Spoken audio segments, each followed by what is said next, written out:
So you keep losing gunfights in Valorant. Most people are guilty of thinking it's all just your aim. Maybe I need to do more Kovacs, or maybe I just need a different sense. I can assure you, more than likely, this is not the case. Instead, you might be surprised that these three mechanics everyone messes up can make or break your aim. Even if you're 1,000 hours deep in Kovacs, or just 1 hour in, almost everyone messes these things up, even pros. But fix them, and you'll notice wins that used to feel 50-50 start leaning heavily in your favor. Let's talk movement. Not rotating, not sprinting to a side or neon bee hopping there. Actual combat movement. The kind that wins duels and breaks your enemy's aim. Most people don't think about it at all. Yes, everyone does the same old reliable. They strafe, shoot, and wonder why they're getting tapped. Do you ever notice how gunfights start to have a sort of rhythm to them? You swing, shoot, strafe, shoot, and they do the exact same thing. It becomes very predictable. That rhythm right there is your enemy. So you have to dance to your own rhythm. Start incorporating micro-strafing. That means tiny shifts or shuffles even before you shoot and in between shots. It throws off the enemy's timing. Left, micro-strafe, shoot, full strafe left, again, shoot, then right. It doesn't have to be fast, it just has to be different. Now let's talk wide swings, or sometimes known as pop-in swings, and how to actually do them with more success. These are powerful, but only if they're set up. If someone's holding you tight and you just wide peek with nothing before, you're probably going to get one tap the second you round that corner. Instead, start conditioning your enemy. Shoulder peek once or twice, maybe even thrice. Maybe fire a few shots into the wall, make some noise, give them a reason to tunnel vision on that angle. They're going to feel taunted, played with. They have to tap you when you peek them, or they're going to get one tapped. Then, wide swing.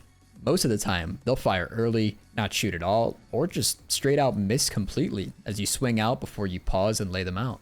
Repositioning also falls under movement, but this is more niche for certain angles you may play, like stairs, ramps, or maybe even windows. The best thing you can do in these positions is shift your elevation, stand higher on the stairs, or crouch lower, delay the peek a half second, anything to throw their crosshair off because likely they're on the same position they were and now you know where to pre-aim.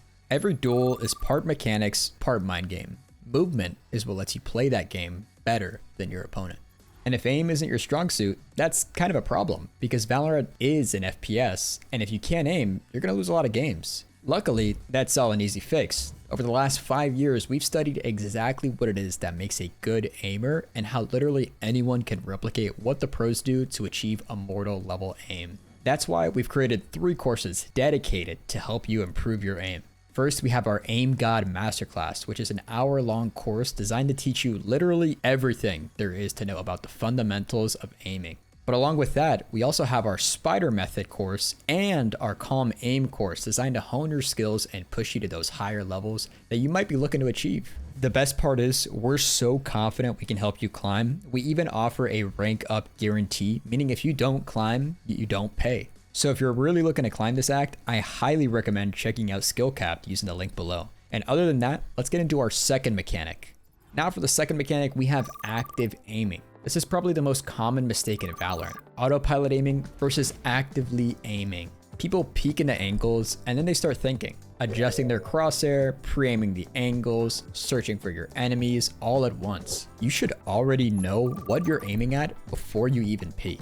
You should be anticipating enemies and a gunfight on corners you're swinging before you even manage to peek them. If you're just swinging corners without any thought, without any preparation, just reacting to what you see, your aim is always going to be late. You'll spend more time adjusting, reacting, and more often than not, just getting one tap. Good aimers don't just react. They anticipate. They're pre-aiming angles, ready for common fights, and simply clicking when the time is just right. You want to be tracking the corner whenever you're aiming, adjusting your crosshair when you see your enemies, and then pausing and shooting. You want to peek in a way where your crosshair does most of the work before you even take the shot. Now, let's tie this into a huge principle. Slow is smooth, and smooth is fast. When a fight starts, take that split second to move, track, align, and then shoot your target. Don't panic and shoot before your crosshair is even on the enemy. If you do this, you'll be getting tapped more often than not. That tiny delay, that's your moment to take your shot.